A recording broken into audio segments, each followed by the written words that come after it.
अस्सलामुअलैकुम। मैं हूं आपका मैथमेटिकल इंस्ट्रक्टर और मैं आपको वेलकम कहता हूं दी मैथमेटिशियन यूट्यूब चैनल में। प्रीवियस लेक्चर के अंदर हमने एक्सरसाइज 9.4 के 12 क्वेश्चंस कंप्लीट कर लिए थे। आज के लेक्चर के अंदर हम क्वेश्चन नंबर 13 को डिस्कस करेंगे। क्वेश्चन नंबर 13 है हमारे पास 3x square into y square minus y cube plus 2x into d x plus 2x cube into y minus 3x into y square plus 1 into d y is equal to 0। और जो initial condition है हमारे पास वो है y into minus 2 is equal to 1। तो जो m की value है हमारे पास वो है 3x square into y square minus y cube plus 2x। और इसी तरह जो n की वैल्यू है हमारे पास वो है 2 into x cube into y minus 3x into y square plus 1। m को हम डिफरेंशिएट करेंगे पार्शली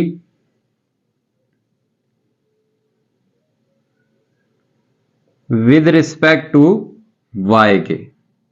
तो my हमारे पास आएगा 3 into 2 x square into y minus 3 into y square. और चूंकि ये कांस्टेंट है हम with respect to y differentiate कर रहे हैं पार्शली, तो x हमारे पास कांस्टेंट का रोल प्ले करेगा तो ये वाली वैल्यू 0 हो जाएगी। तो my हमारे पास आएगा 6x square y minus 3y square.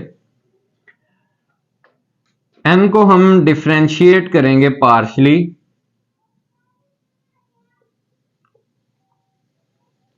With respect to x के। तो nx हमारे पास बनेगा 2 into 3x square into y minus 3 into y square. 1 चूंकि कांस्टेंट है तो ये 0 हो जाएगा। nx हमारे पास आया 6x square into y minus 3 into y square. अगर देखा जाए तो my और nx की वैल्यूज सेम है तो हम लिखेंगे my is equal to nx। So the given differential equation is exact differential equation. इसको सॉल्व करने का हमारे पास फार्मूला है sign of integration m into d x. मतलब कि जो m की वैल्यू हमने इक्वेशन में से ली है उसको इंटीग्रेट करना है विद रिस्पेक्ट टू x के, plus n free from x। मतलब कि n की वो वैल्यू जिसमें x इंक्लूड ना हो इज इक्वल टू c। अब हम इस फार्मूले के अंदर m और n की वैल्यूज को सब्स्टिट्यूट करेंगे।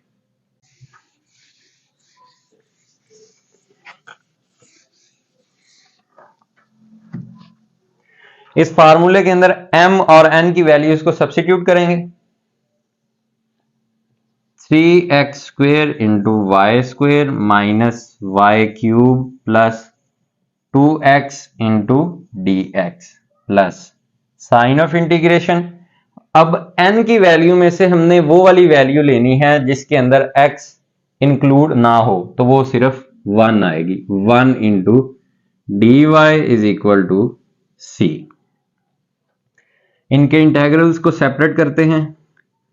3 और वाई स्क्वेयर चूंकि कांस्टेंट है तो इंटेग्रल से बाहर, इंटेग्रल के अंदर x square into d x minus y cube integral से बाहर 1 into d x plus 2 constant है इंटेग्रल से बाहर x into d x plus sign of integration 1 into d y is equal to c।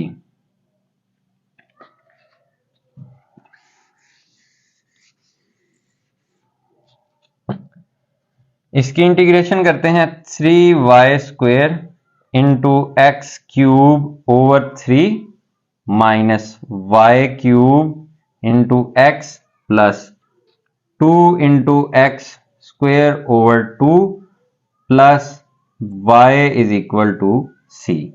ये 3 इस 3 के साथ cancel, x cube into y square minus x into y cube, ये 2 के साथ cancel, plus x square plus y is equal to सी।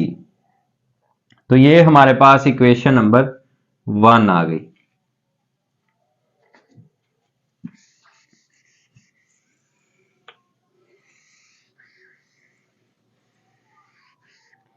इस equation को हम यहां लिख लेंगे, x cube into y square minus x into y cube plus x square plus y is equal to C. इसको हमने नाम दिया इक्वेशन नंबर 1 का। अब हम लिखेंगे यूजिंग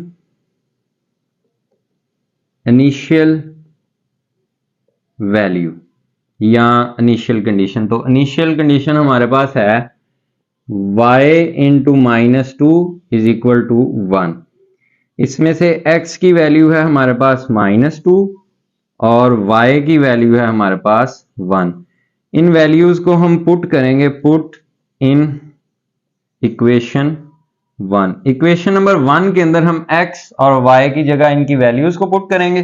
तो इक्वेशन नंबर 1 हमारे पास बनेगी -2 की पावर 3 इंटू 1 की पावर 2 माइनस 2 इंटू 1 की पावर 3 प्लस -2 की power 2 plus 1 is equal to C.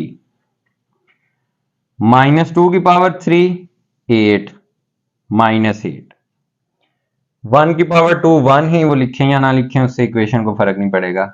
Minus minus plus 2 -2 की power 2 plus 4 plus 1 is equal to C. 4 और 1 5 और 2 7, -8 plus 7 is equal to C, -1 is equal to C.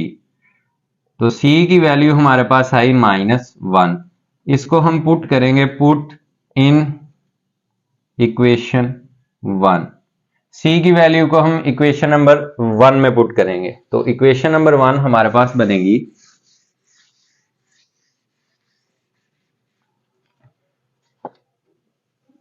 X cube into y square minus x into y cube plus x square plus y is equal to -1। और ये हमारे पास required answer है question number 13 का। उम्मीद है कि question number 13 की आपको समझ आई होगी और आपने नोट भी किया होगा।